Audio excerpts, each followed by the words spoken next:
All right. We're good there. I think we're up. Daniel, you are in the place to be, bro. How's it going tonight? It is going amazing, man. Love life. So you're the co-founder of Hivemind. You do some automation. You did some real estate. You got a lot of shit going on, man. How'd you get involved in all that? You fall into it just like everything else. Okay. Well, let's explain to people what Hivemind is first before we start too crazy. So Hivemind is a business automation platform. So every base of a business needs a CRM. And if you don't have one, you're really missing out because it really helps you with your back-end task and follow-up and conversions and a lot of stuff like that. So Hivemind is a CRM software platform to help any business automate in general. So how do you mean automate though? It goes a lot of different directions. Okay. We can go down the rabbit hole. So it does email, texting, website hosting, forms. You can replace a lot of different things. So an average business uses like 36 different systems just to operate their business. Sure. So this kind of brings it all together under one roof. So if you collect payments or invoicing, you can use Hivemind. If you have like a website form for a small business, whether you're a restaurant or a car sales, sure, you can build a website front facing to collect information, leads, follow up with those leads when they come in via text and email, set up a lot of different things. You can sell courses, you can sell digital products. So there's a lot of back end stuff for somebody basically, right? It's like the backbone of every business. You can do a lot of stuff in there. Nice. So you're the co-founder of it. Were y'all just you and whoever the other co-founder was just sitting down one day discussing some possibilities, some ideas, and this just came about? And you're just like, it was out of necessity, man. We're struggling with we're doing real estate. So a lot of my clients are real estate investors. We do work with podcasters, stuff like that too. Just like we have calendar integration to set up your calendar so you don't use Calendly. Okay. Does a lot. It doesn't, no matter what you're doing. Appointment setting, Google My Business integration, ask people to ask for reviews. Like I can do all that stuff. Really easy. But we're when real estate, so we're investors, we do direct to homeowner marketing. So most of the transactions that are done are usually done with agents. We operate in that small 10% of real estate market that we go directly to homeowners and negotiate our own deals. So that's how we get better deals. So you see all the HGTV, A&E, and all those fixer-upper, they fix distressed homes. Sure. We find those properties. That's what we do. And we sell them to flippers, and flippers actually flip the properties. So it goes out and looks for foreclosed homes, so to speak. Not even foreclosed. It could be distressed, burned,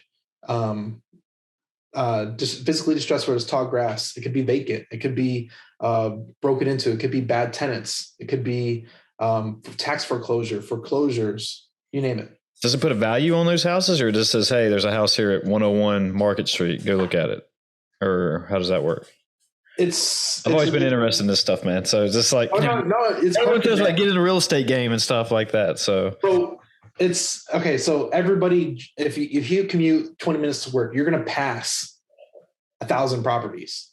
Okay. But you're not in the real estate space, so you don't actually see them. You just drive past them. Makes sense. So now if you're listening to this, you drive by a property and you see something, maybe a broken window or an AC unit, and you see the AC unit on the side and AC unit in the window, it means the AC doesn't work because they have an AC unit too. So little stuff like that, tarp on the roof, tall grass, cars in the driveway, just old beat up cars, or just the junkyard type deals, hoarders, trash all over the yard.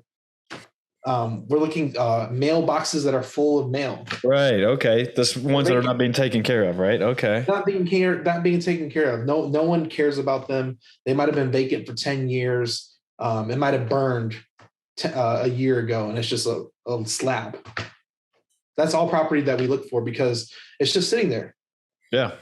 So what we do is we'll go in with the owner. Hey, you have this burned down house. Maybe it's 50% there.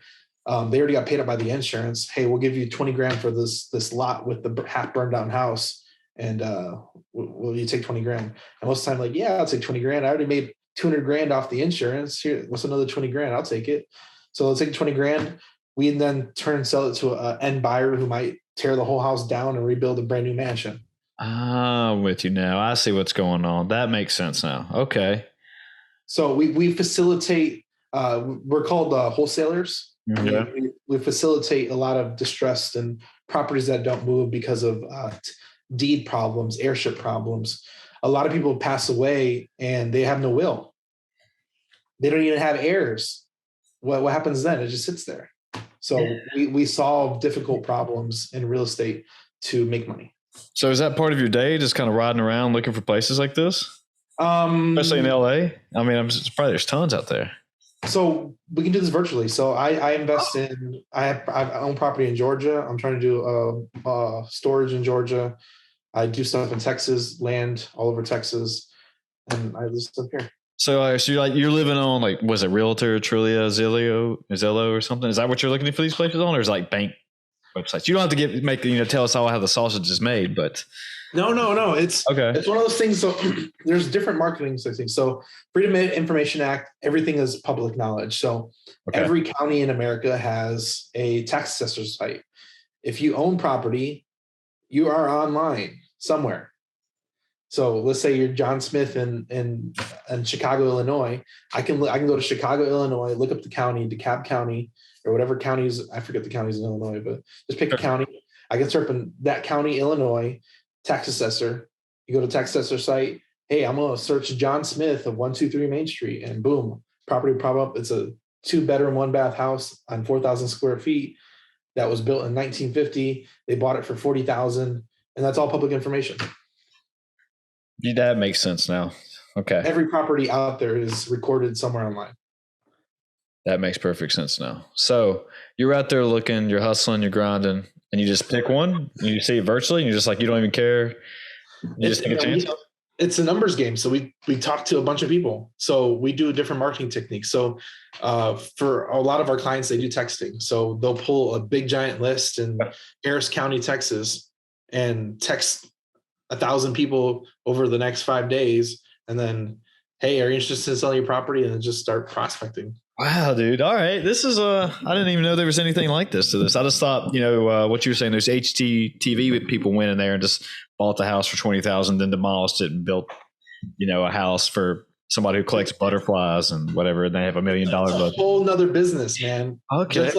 It's a whole nother business, So, real estate, there's agents, there's investors, there's brokers, there's commercial brokers, there's renters, there's landlords, there's warehousing, there's all these different sectors of real estate. There's note buying, there's wholesalers that find deals. There's so many different sections of real estate. You just got to pick one and you make a ton of money. So, all right. So is the Hivemind is that your full-time gig, or doing the automation stuff, or is the real estate your side gig, or are they both full-time gigs, or what? Right now I'm a full-time podcaster. Oh, nice. Let's go. So, and I joke around like that because this is what brings in clients. So I do podcasting. We have a podcast called the Hive Podcast Network that's about to hit 200 episodes next month. And I do a lot of podcasting to bring awareness to what we're doing. We educate, we provide software, we provide tools for people to learn how to do this, and they go out and make money. We've had 7 clients have 6-figure months. 6 figures in a month. 6 figures in a month. I was like, did I hear that right? Months. Yeah, I want to clarify. Yeah. We've had 7 clients at 6-figure months since we started, and we started last February. So we've had way more hit 6 figures in general, but I like keeping track of 6-figure months.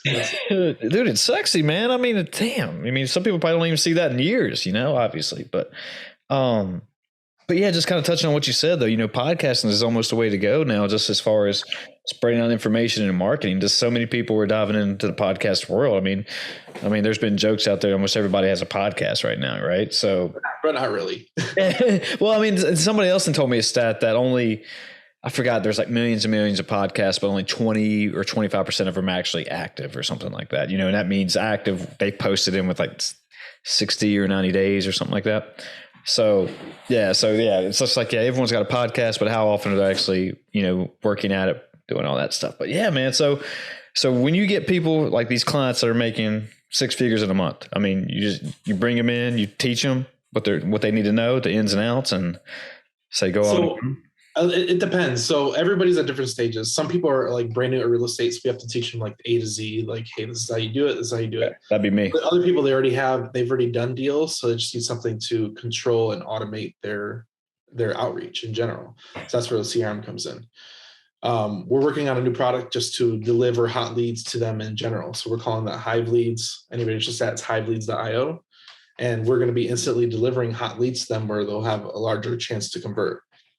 Nice. Because prospecting, it's hard. So you can cold call, bandit signs. You ever see a sign on the side of the road that says, "Hey, we buy houses," or foreclosure? That's on my type of clients that will go out there, put those signs out, and wait for people to call in. Okay, that makes sense. And then they start virtually from there. Is it 100% virtually, like you were saying? Or can it be both? We educate virtually. We do weekly calls to kind of bring Q&A. We kind of bring in guest speakers to cover different topics. It kind of varies depending on every week. It's kind of new information. Sometimes we talk about prospecting, sometimes about negotiations, sometimes talk about leadership. We talk about a lot of different things in general, but we educate our audience based off of whatever questions they have. But like one of my clients, he already did real estate. He already knew what he was doing, but he was using spreadsheets. So coming into this from spreadsheets, he was able to accelerate his business to make more money and do more deals. For now, he's doing like, he'll be our first millionaire that we've created. And he came from doing spreadsheets. Does it matter what the real estate market's like? You know, what everyone's saying that right now where it's so high and this is time to be in it when it's so high, obviously. And that is a little scary that what's going to happen in the future. And, you know, with the war and everything going on, it's going to be a plummet or a recession. And does that make things scary or what? With what we do, we make money in every direction just because we have the knowledge and know-how to make anything a deal. Well, that's part of it. That's part of it. You know, just some people, you know, when things get rough and, you know, from what I've been learning on here, like, oh, don't get in the stock market right now when things are bad stuff. But it's usually when the time, you know, usually it bounces back, right? And that's the time you want to start catching those waves and get back and ride it when they come back. So the best time to invest is when it's down because you're always going to make a great return. So I learned about the stock market when the stock market really dipped down in 2020. And I really wish I would have knew what I was doing then because I would just bought and held because I've seen people make such huge returns just buying right when it dipped. And feeling because it recovered in 10 months from the pandemic. So like 2020 from I think it was February to December, like that was like peak time to get your money in there and make a killing. And I've seen people make millions just in a recession. Like recessions are people that make money ride the recession waves. If it's in the stock market and the real estate market, they're always waiting the recession waves in general because it's a huge opportunity to make a ton of money. Sure. Yeah, I agree 100%. Just, you know, like I was saying, people don't recognize, and, you know, I'm not talking like I'm an expert in any of this, but, you know, I have recognized that there are patterns of this shit and that, you know, if you get in at certain times, as far as when it's down, when nobody's buying, that's the time you want to be buying and get it when nobody wants it. But when, you know, you start buying when everybody wants it and it's, you know, at the top of whatever it can go to a certain price or whatever you want in whatever market, that's when it starts to get a little scary because, you know, it can fall back down again. So yeah, as long as seems like you have patience and you're wise. And like you just said, you have the ins and outs and know-hows of when it's up and down. Yeah, man, might get a little crazy out there for you, you know, get a little bling bling. It's just one of those things, man, where we can create opportunity in any market. It's just looking for people that are looking to sell. So a lot of the people that we work with are people that are, like, a lot of people think like, oh, I want to, like, people that rent, they're like, oh, I want to own a house. It's such a blessing, whatever. But there comes a point where you might lose your job and now it's a burden. Yep. So 30 years is a long time to carry that burden before it's paid off.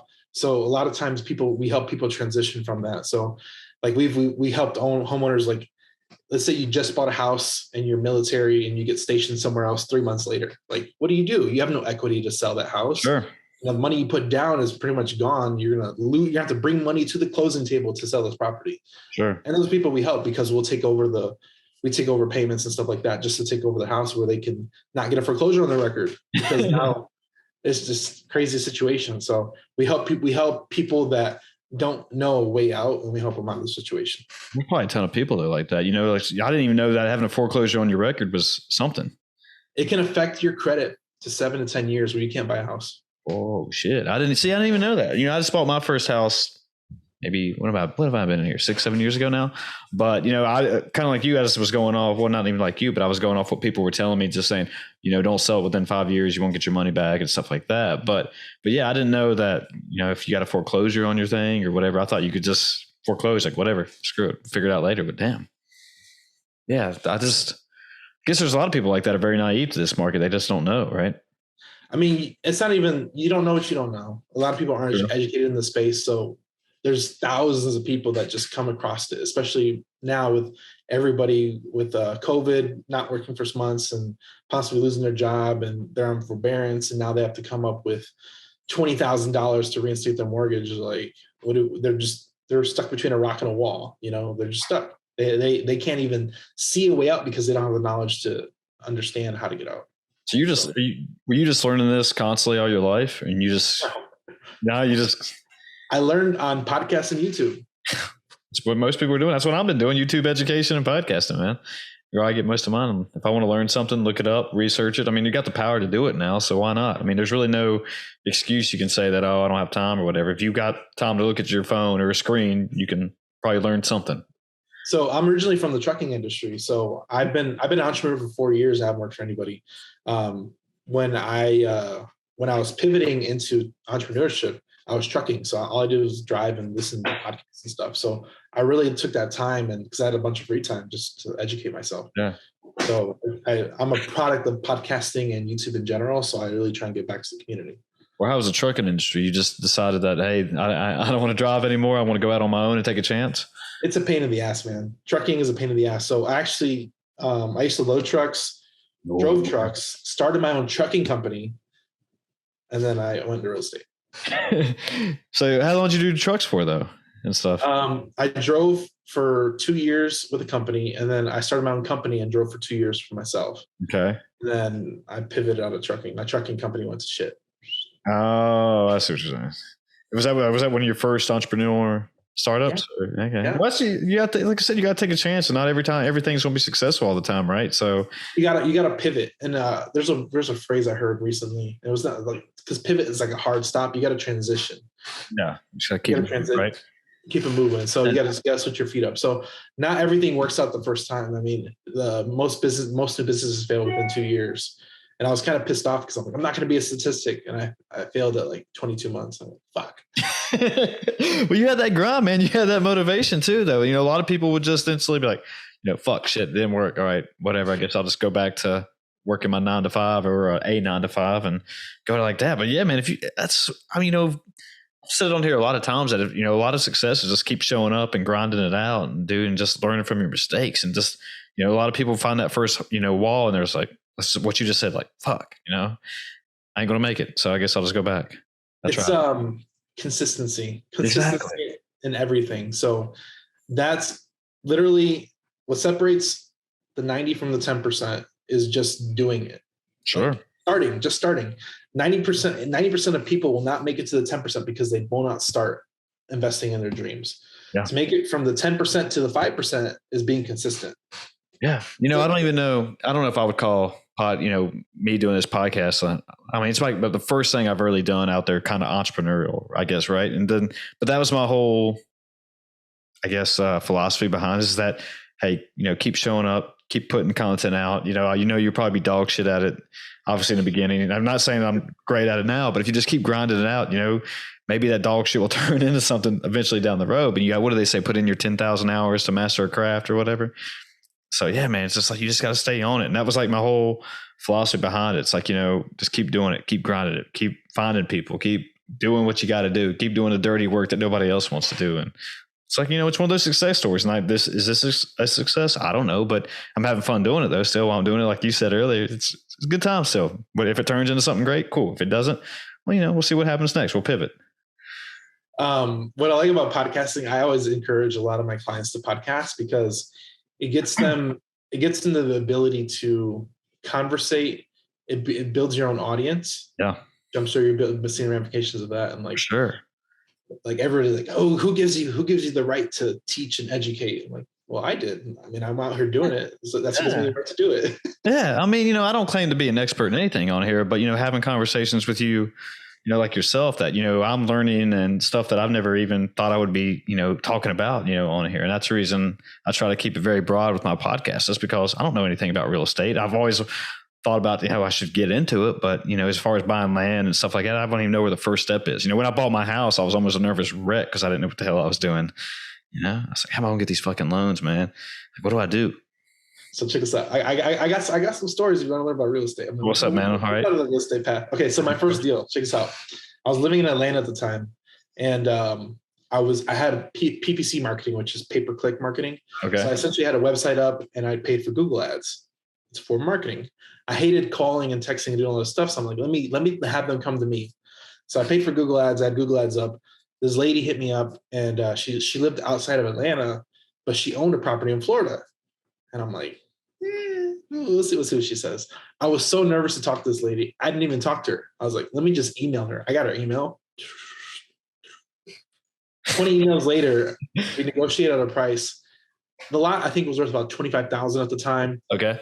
And she was motivated because she was getting letters in the mail for fines from the city because people were dumping on her property from code violations. Okay. So I'm like, all right, would you take $4,523.86? Just made up a number. She's like, can you do 5,000? I'm like, yes, 5,000. Boom, sent over the contract. I did not talk to her, right? So I have a contract for 5,000. Right. I was like, how am I going to sell a property in Florida when I live 6 hours away? Like, I'm not going to Florida. So what do? You post it on Marketplace, Facebook Marketplace. What? Okay. Facebook Marketplace. I posted the deal. Hey, I have 4,000 square foot lot. Google Street View, screenshot. Here's the lot. Go check it out. Let me know if you're interested. Just let it up there. 2 days, a guy messages me. I put it up for 20. And no, I put it up for 15. He's like, I'll give you 12 for it. Done. So I'm like, I negotiated him like 12. I sent him the contract. Next morning, an agent hits me up. Hey, I'm representing so-and-so. I understand you guys came to agreement for this property for $12,000. I need to be an agent. I'm like, man, I don't want to pay an agent. Like with this, it's just straight money. Like, yeah. I pay her 5. He gives me 11. He gives me 15, and it's a done deal. Sure. It was $12,000. So we agreed on $12,000, not 15. I had it up for 15. He said, like, I'll give you 12. So we agreed on 12. So the agent's like, I need to be a part of this deal. I'm like, dang it. So I did the math, and agent fee is like 3%. So I'm like, 12,000 times 3% is, I think it was like $400. I'm like, fuck it. So I was like, whatever. So she's like, she agreed to the her buyer's fee, whatever. I put it all in escrow. Never talked to the seller. I never talked to the buyer because I make marketplace. I only talked to the agent and the escrow, and got mailed a check for $6,500. What, dude? Wait, do real estates have to, or agents have to be in that though? Was she just trying to get her thing? I mean, so I can do a deal directly with you. Let's say you wanted to sell your house. I can negotiate a deal with you. I don't have to have a license. I don't have to do nothing. I just, hey, I'll buy your house for $250,000. Here's the contract. I'll send it to a closing attorney or escrow attorney, and they'll handle all the paperwork. And I'll wire $250 to escrow, the title company. You just hand over the deed, and we can do a transaction. That's what I was thinking. But yeah, so he got an agent because he wanted to make sure the paperwork was done right, and that's why. Okay. So you can opt in. Okay. Yeah, it's one of those things where you can have people help you out, but it's one of those things where it's not necessary. So that was my first deal. So as long as that's a pretty badass deal, man. Just come out hot like that, man. But I mean, I guess I can kind of get it. You want somebody to make sure you are doing everything right. But I mean, I feel like what we were just talking about with, YouTube education and Google and stuff, you probably could for the most part, as long as you're not a complete idiot. So it's the title company. The way I assure people that everything's done properly is a title company. The title company is an independent third party that's going to get paid, but they're going to make sure everything is done properly on my side and on your side. And that's how it's done. Okay. So the title company is the independent third party to make sure everything's done properly. Got you. So that was your first deal coming out. And what were you thinking? You're like, oh, this shit's easy. I'm on a roll here. I'm going to be so fucking hard. I had a deal that I was going to make $27,000 on. And the dude ended up passing away the weekend before close. Oh shit. Crazy. Yeah. What happened? He had a stroke. Oh. He had a stroke the weekend before close. We were supposed to close on a Monday. He had a stroke on a Friday. And then like, I don't want to be the asshole, like, hey, you still want to sell this property to the family member? So I kind of that's tough, man. a bit. And I didn't know when to follow up because I'm like, when's the right time to follow up? Like I met this guy. I took him to the house. He showed me the house. He was in his 80s. He almost fell down the steps. I'm like, bro, calm down. Yeah, dude, that's probably been a tough situation though sometimes, man. I couldn't imagine, how do you, I mean, I'm sure there are dirtbags out there like that who would just, try to get away with whatever they can anyway. But yeah, man, that's still tough. So the property is worth about, when I initially contracted, it was worth about 300. I contracted it for 100 and I was going to sell it to somebody else for 127. Dude passed away, ended up selling it a year and a half later for 100 again. The family members passed through the probate process and they sold it for 100 again. And that property is worth like 400 now. What? Oh man.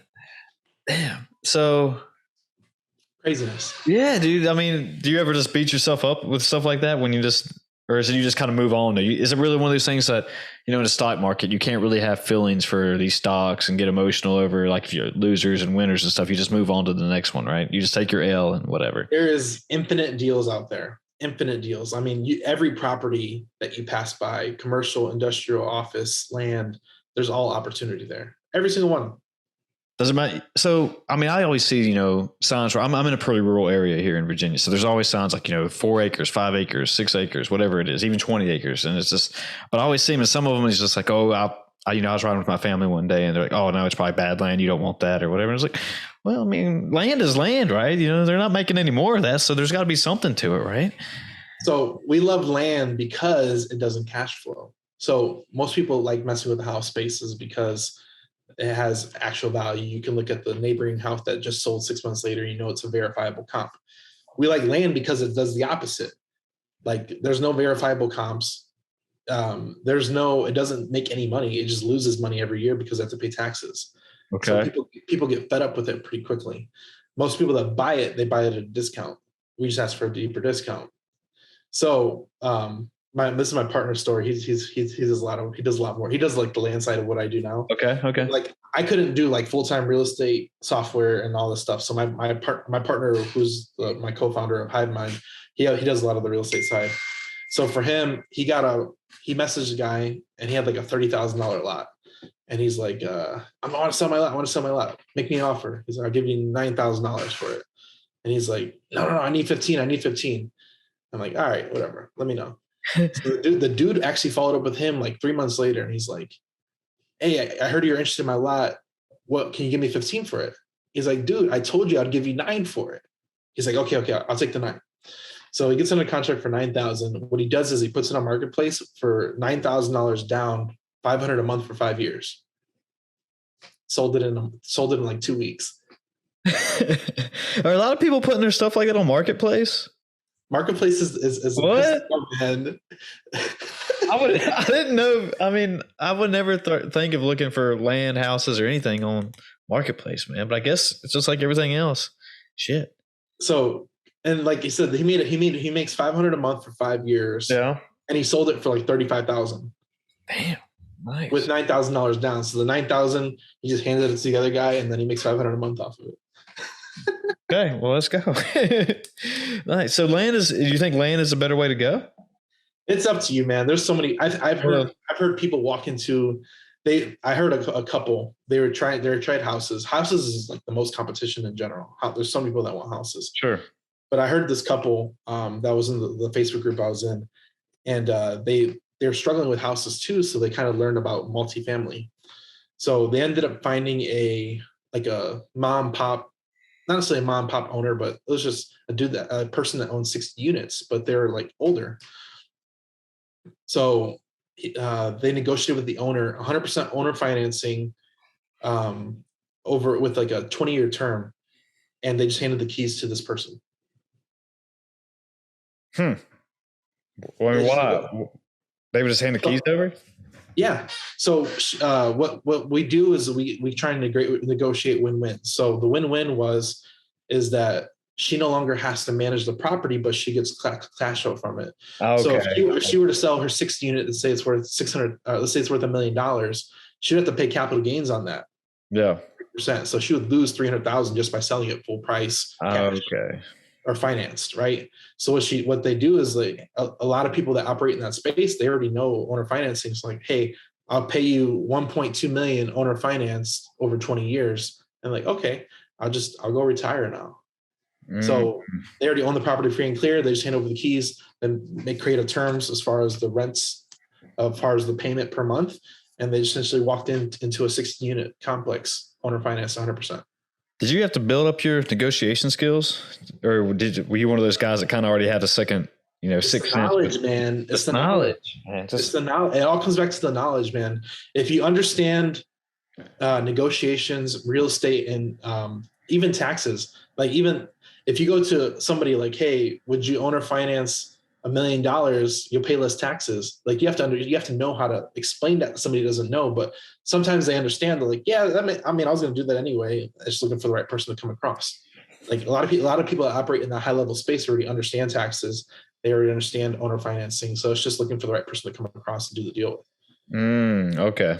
That makes perfect sense. So I came across a little warehouse. It was a 2-unit warehouse. One was an auto body shop, and the other one was a renter that he rented it to. So, the auto body shop owned the whole building.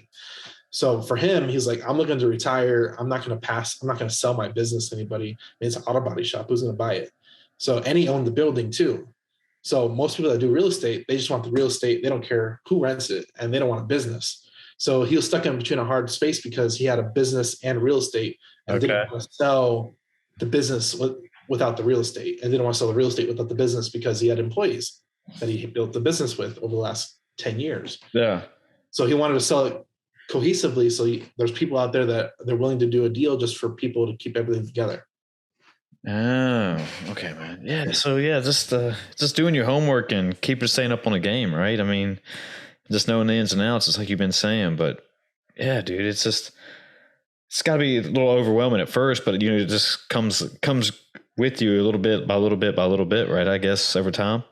This real estate game is they call it, it's not a get rich quick scheme. It's a get rich eventually scheme. Yeah. That's all it is. Well, those are the ones you don't want. You don't want the get rich quick schemes just because they're usually, like you just said, a scheme or something fake and it's not real. I mean, I've always read be wary of those, obviously. So yeah, but just get rich eventually. Yeah, it's kind of what we were saying earlier. Keep grinding it out, learn about it. But yeah, man. I have another story. So hit me. I have tons of stories like this. Good. Let's hear them. So I was in San Antonio. I met a commercial broker. And she's been a commercial broker for like 15 years. Straight buy the book, work with buyers, work with sellers, 100%. Buy the book. I'm a buyer's agent. I'm a seller's agent, 100%. Okay. And she learned about what we do about wholesaling and assignment contracts. So assignments are when you sell the paper. So if I contract your property for $250 and I sell it to another end buyer for $300, I'm just pushing paper. I don't have to actually put up the money to buy it. So she learned about this, been in the real estate business for 15 years, but didn't know about this side of it because she just didn't know. She didn't know what she didn't know. So she learned about this within like 6 months. She ended up selling an apartment complex, made $200,000 on one deal. And she's like, I'm never going to be an agent again. Can't say I don't blame her, man. Almost $250,000 right there. Bro. It's crazy, man. It's crazy. I had a client literally 2 weeks ago made $101,000 on one deal. You're blowing my mind with this stuff. On an 8-acre lot. Just 8 acres made that much. Is that rare or is that? It happens. It happens. If you're out here doing the work, something's like this it's gonna come across. It's gonna happen. So for him, he said he was working. It was $20,000 behind in taxes, and they're leaving the country. So they made the deal. It was like, hey, as long as you pay the back taxes, you can have it. Shit. Okay. So he ended up selling it for $120, 19 in taxes, went to the taxes, 101 profit. Well, let me ask you this. I mean, you don't have to answer this if you don't want to, but is it one of those things like, it takes money to make money to get into this? I mean, not everybody can just go here's $20,000, right? There's three things you need to do real estate: time, money, and knowledge. Time, money, knowledge. So there's people that have the knowledge, and they have the money, so they'll invest people to have time. They'll hire people out to do the time. Sure. There's other people that have time, so they'll partner with somebody that has the knowledge to kind of fill that gap. The money is the only thing you need to do real estate, that you don't have to have any of the other two. But if you don't have money, you definitely need the time, and you definitely need the knowledge, or you need the money. At least you need one of the other ones. But money is the only thing that kind of shortcuts everything, because you can hire people that have the knowledge and time to do whatever you need to do. But you gotta have time or money. So you can hire somebody with the knowledge. So the money, you get to a certain point, you can just surround yourself with some trustworthy people and make them do the work, hopefully, and then you all, I guess, your whole team reeks in on the benefits. But yeah, but Tom, so for example, let's say if I was getting into this, metaphorically speaking, and I try to, let's say I got a couple grand or whatever, and I'm going to look for something in my ballpark, right? Then I'll just try, make a little money off that, use my first day one sale or whatever, then use that profits to go into my next sale, and just start building my empire like that, right? Since I don't if I don't have the money, right? But I'm putting in my time, I put my knowledge in. That's how I'm going to build my money. Yeah. Just like the straightforward. 100% possible. You can do it with time alone. You'll need the knowledge to understand the business a little bit, but you can there's free resources out there. I mean, you can drive on your way to work, just drive a new route and see potential properties that look distressed. Yeah. That's a free way to do every day that you're driving around, and just look for physically distressed properties, no matter what type of property it is. And you were going up and talking to these people? Would you go up there and like, hey, this looks like they haven't took care of this in years, but you would go up and just knock on the door and be like, hey, man. There might not be anybody there. So we use different tools and resources. So you can look on the websites to figure out who the owner is. Like you said earlier. What I'll do is, if I see a distressed property, I'll look it up. Hey, no one lives there. I'm not going to knock on the door. No one lives there. I mean, I can tell online no one lives there. Because what it is they have absentee and owner-occupied properties. So what's the difference? Owner-occupied is 123 Main Street, and I live here. So my mailing address goes to 123 Main Street, right? Okay. Absentee means 123 Main Street, but it goes to 546 Johnson Street. That means the mailing address goes somewhere else. That means they live somewhere else. Oh, so they just still own it. It's either going to be vacant, rented, or family's going to live there. One of the three. That's it. Okay. So yeah. So it's really easy to tell if the owner lives there, and you always want to talk to the owner. So if I go to 123 Main Street, I pull it up, and John Smith of 567 Johnson Street lives there, or that's the mailing address. I know if I knock on the door, it's probably going to be rented. So there's no point in knocking on the door. I need to talk to the decision maker, which would be the owner. Of course. Well, damn, man. I know this is I feel like we're kind of making, or you are making this sound easier than what it is, but obviously it's hard. It is. Yeah. It's not, anything worth doing is not easy, right? Is that what they say? Everybody would be doing it then. It took me 7 months to get a deal. Oh. But I had a full-time business that I was operating a trucking company at that time, and I was doing real estate in my free time, and it took me 7 months. It's different for most people. I've seen people get deals on their first phone call. I'm like, what the lucky as heck. Yeah. Or in their first 30 days. That's even lucky. One of my clients that we just interviewed on our podcast, he still works as a roofer, but he's done 6 deals. He's done 10 deals in 6 months, and that netted almost 70 grand. Not bad. It was crazy because it took me 7 months to get my first deal. Yeah. So were you almost giving up at that point? 7 months trying to get or were you just like, nah, to stay on it, man? To stay on. I know it's going to happen. I was on it because like I said, I was spinning my wheels. I needed to do something else. And it was just one of those things I had to do something else. Had to. You also had your trucking company go too. So you still had some type of income, right? So you weren't completely probably stressed out. No, I was stressed the fuck out. Okay. It was bad, man. When I was in trucking, it was crazy. So I did trucking for a little under 2 years. Right. We grossed 550 and I still lost 100 grand. Does that cost so much to operate a trucking business, or? The operating expenses for trucking is insane. literally insane. Like, think of these publicly traded trucking companies. You know what their margins are? I have no clue. 1%. How much? 1%. 1%. One? I had no idea. 1% is what their profit margin is. Every $99 they bring in, they only keep one. $1. $100. How can that be? I mean, in my area, I live near a Volvo trucking and Mac thing where I'm at, pretty close. And I mean, I think they do pretty well as far as workers there and stuff. They do pretty well, but is that because of everybody they're paying and all the parts and obviously, and just to even buy a truck right now, it's the 6 figures, right? Or more. New truck, yeah. New truck's going to be about probably 130 right now. Yeah. So obviously you got that, then you got gas, and then you got everything else. Damn, man. It's just like on paper as a new company, you're starting at like 10% profit margin, and then it just goes down from there because there's just so many people in your pockets. So you got drivers, fuel, insurance, maintenance, equipment, employees. It just Keeps going on and on. It just goes on and on. I never thought about that. You blew my mind with that $1 margin right there, man, dude. So if there's a company called Old Dominion, which is like the best, they're the highest grossing trucking company. That's the company I used to work for. Okay. Their gross profit margins were 3.5%. So why was that? Just because they got so big? They were doing 3 times better than everybody else. I mean, they were just that much better? Yeah.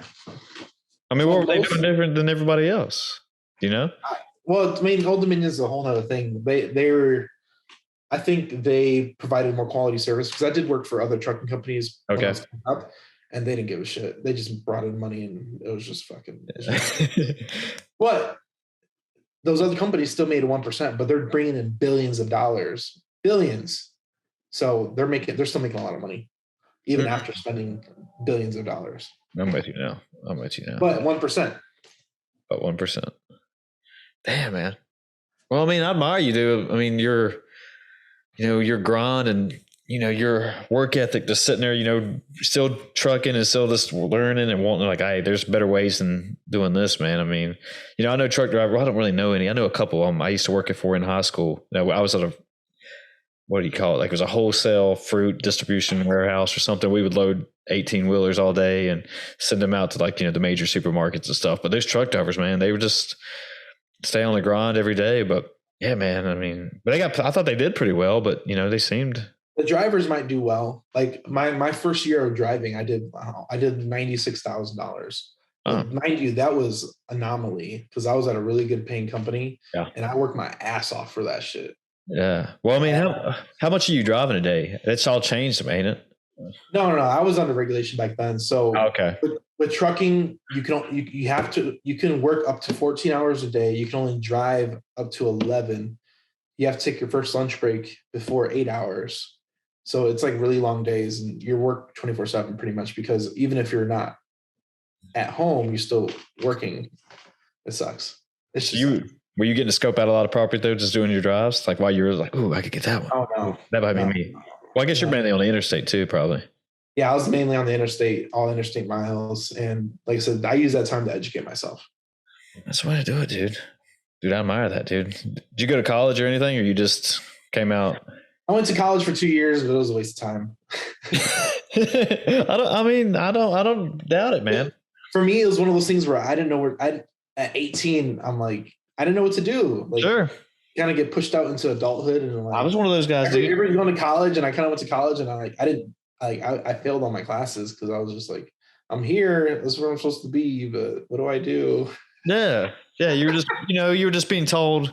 It's one of those things I've said on here too before. You weren't like college is almost teaching you, or even education in general, teaching you what to think and not really how to think. And it's just I was one of those guys. I just went to. I went all the way to get my master's and stuff, but I went to community college first because I had no clue what I was doing. I was like, I came out of high school, all my friends were doing their thing, going to college and stuff, and I didn't really get in anywhere. So I was like, I'll go here, but I didn't know why I was going there, just because I was supposed to. Yeah, I was in that same trap, man. Like I didn't know. I feel like I didn't have a direction. So I was like 21. I was like a lost puppy out there. Yeah, dude. I mean, I was kind of. Yeah, I've kind of found my way, I guess, and I stayed in it, obviously. But I still, going through college, it's like, I don't know why I'm majoring in this because I just feel like I have to. It's like, do I really want to do this? I don't know. It's just, I felt like it was only because everyone told me to, and that was what I had to do. Yeah, college is one of those things where like it's just a wasted time. Wasted time. But I mean, it's something like what we've been talking about tonight. I mean, I guess they have real estate classes in college now and stuff. I don't even know, but at high school level, I mean, I don't remember learning anything like this. The best education you can get is actually doing it. Yeah, I agree 100%. Just with anything. That's why apprenticeships are so huge. Whether like electrician or plumbing, all that stuff, like you're going to get a way better education doing an apprenticeship than you will going to a community college. Did you have a mentor kind of helping you out too along the way? I know you said we did podcasts and YouTube, but did you have somebody who kind of had been down the same road? Kind of like, hey, Daniel, man, this is the way to do it. I didn't get a mentor till I was probably like a year in. Yeah. And it was just one, I didn't even know who to ask. But like, that's one of the big things is like, we do a community now. So like you can go ask people in our community, and there's people in there that are doing it to guide you down the right path. And we provide resources to guide you down the right path. It's like, it was one of those things where I didn't even know those things existed when I was doing it. It was just one of those things you kind of find along the way, and you learn and do better. Yeah. I mean, I've said it on here too plenty of times that, you just keep surrounding yourself with the right people. You're eventually going to get better and do better and get to a goal that you have planned out. And if your goal is, make a 6 figures in, what'd you say, a month or whatever that one guy just did or something, whatever. Yeah, dude, I think it can be done. It might be hard, but yeah, it's there's ways of doing it. There's success stories out there. So it's a grind, and it's just consistency, man. Being intentional with your time, being intentional with your knowing what your goal is. Like you can burn out of this real quick. Entrepreneurship is not for the lighthearted. Like, true. I tell people I'm fucking crazy, man. Like, well, you gotta be. You gotta be crazy. You gotta be some part of crazy, man. I mean, look at you a sports guy. I mean, like, look at Michael Jordan and stuff, man. I mean, the stories you hear on him, like, always wanting to win. If he got beat, he would sit out there or, playing pool till all day or all night long until he finally won a game or whatever. You got to have some type of, it's like a double-edged sword. It's good and bad. It keeps you there to keep you probably get your goals. But, also, if you're that one story, Michael Jordan was playing pool for probably 16 hours at one point. But look, he got to where he wanted to be. He wanted to win. It's a path. Like even now, like I've been self-employed for it'd be almost 4.5 years now. Yeah. But it's cool. You got your own hours, you're your own boss, right? Yeah. I hit $1 million in revenue in 4 years. Nice. So I'm like, okay, that's pretty cool. And then like this year's looking like $1 million in revenue just year 5. So I'm like, at this rate, I might do multi-millions next year, Let's go, man. It's one of those things where like you really like you can't ask your boss for 100% increase year on year. Sure. You can get the entrepreneurship, but you can't get that at a job. Oh, that's a good point, dude. It ain't gonna happen. If you want to bet on yourself and get a 100% raise annually, you're only gonna get an entrepreneurship. Yeah. Yeah, and it might not be 100% every time, but hell, it could be 50%, right? I mean, so here's the other thing is that in entrepreneurship, you don't need to make as much money as you do as a job. How do you mean? Because if you make less money, you don't have to pay taxes. Okay. And you get opportunities for grants. True. SBA. For the pandemic, I actually got the EIDL. They gave me $20,000 for being self-employed. I'm like, all right. Yes. Really? Yeah. I didn't even know about that, dude. See, I miss out on all this stuff, man. I just don't keep up with it. This is one of those things where like you had to have an LLC that was predated the COVID, and they gave you free money. I'm like, I'll take it. So you just use that money to turn into more money, probably, right? Yeah, I heard of a story. He has like millions of dollars in assets, but assets give you the ability to become less tax liable. The tax code is written for investors and business owners because they're actually producing and creating more money, whereas employees, no diss to any employees, they're actually the people that actually pay the most taxes. So if you're an investor or if you're a business owner, you actually get more tax incentives. So I heard of, I was just at a conference and this guy was telling me he has like multi-million dollars in assets, gets paid huge amounts of money. He still gets, like he still got the PPP loan and all this stuff. Like he still gets all this government funding because he has so many assets that are depreciated that on paper he doesn't make any money. Interesting. Huh. On paper doesn't make any money. So how does that work? In real estate, you can buy an asset and how long do you live in your house? I think about 7-8 years now. Okay, so you have to own your house for over 2 years before you can 100% depreciate your house.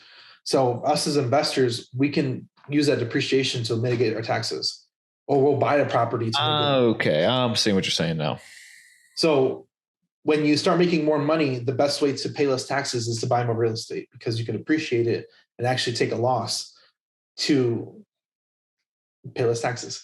So I have an acquaintance of mine. He has a restaurant that he loses $250,000 a year or more. He loses in the restaurant, but he just pays. It's all money that he doesn't pay taxes on. Okay, well that seems to work too. Daniel, I know we're getting kind of short here, but I wanted to ask you, as far as that business automation and marketing goes, I mean, is there certain best ways? Because that's kind of what I've been looking at lately as far as marketing this, whatever you want to call it, podcast I'm doing and my life, I guess. But is there certain ways to give little hints and tips out there for people right now, or what? Sure. This is going to be just for you only because you're the special guest today. Hell yeah. So automation podcasting. So with a podcast, do you have a product or service you sell? I guess that's this conversation. I wouldn't really say I'm selling any. Yeah, me. You should start and create a product of how to start a podcast. Okay. Because you're successful at that. Okay. How many episodes do you have? How many episodes do you have? Oh, dude, you're going to be over 100. So when this comes out, you have a successful podcast because you have over 100 episodes. So you can create a product on how to start a podcast, because for you know what an RSS feed is. Yep. How to learn all that shit. People don't know what that shit is. Like when I started my podcast, I had to learn from A to Z. I was the same way. Stuff. So you as a podcaster, you're a successful podcaster who has over 100 episodes, you can educate people on how to start a podcast. Cool. So you can create a digital product. Yeah. Now what you do is you have the product of the podcast that everybody's listening to now. You can now offer it through your podcast. Okay. It's coming together. You can do educations and master classes on how to monetize your podcast, because you haven't figured that out yet. So we'll talk about how to monetize your podcast, and that could be in your course, is how to monetize your podcast. Getting affiliate partnerships, finding ads to put in your pre-roll, mid-roll, and end roll. Yeah. Charging guests to come on your show could all be revenue sources that you're not capitalizing on. Oh, okay. I'm taking notes here, man. So how I do it is, anybody that's interested in Hivemind, you can text me at 210-972-1842. The course, the keyword is course.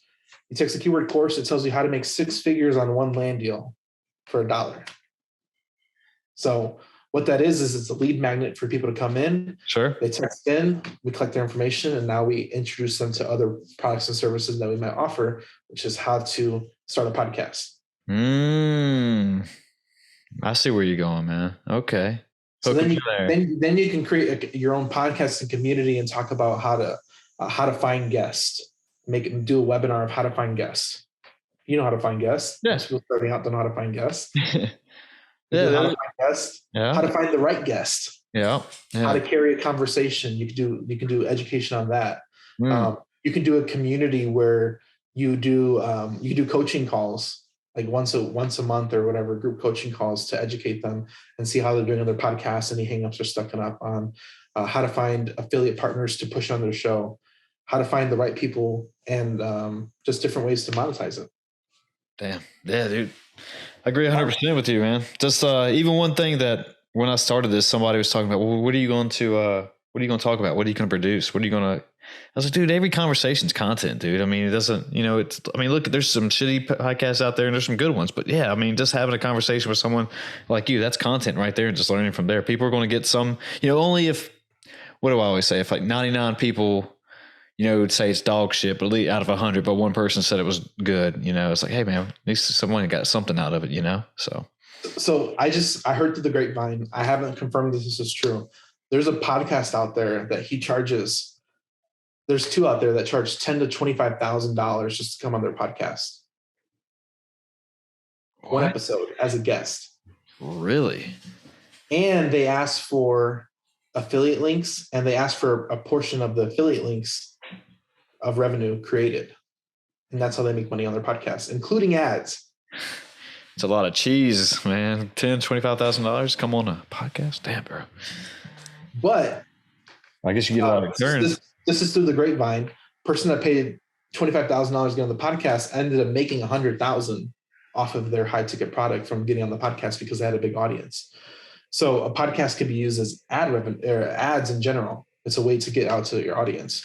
So one of the big reasons why I like podcasting is because it kind of creates a foothold into digital space. You leverage other people's audiences by becoming a guest. Okay. I'm with you now. Makes perfect sense, dude. Yeah, just these little things, man, that people don't think about that you can. So you, with 100 episodes and how big your audience is on podcasting, can leverage and charge potential guests, ads, all that space based off of your downloads. You can charge customers accordingly and monetize your podcast because something you already love doing. Boom. So I messaged a podcaster request to be on. And they're like, hey, they offer it. Could you push my course or pay me a flat fee of $175 to come on the podcast? So in my head, I'm like, I don't know.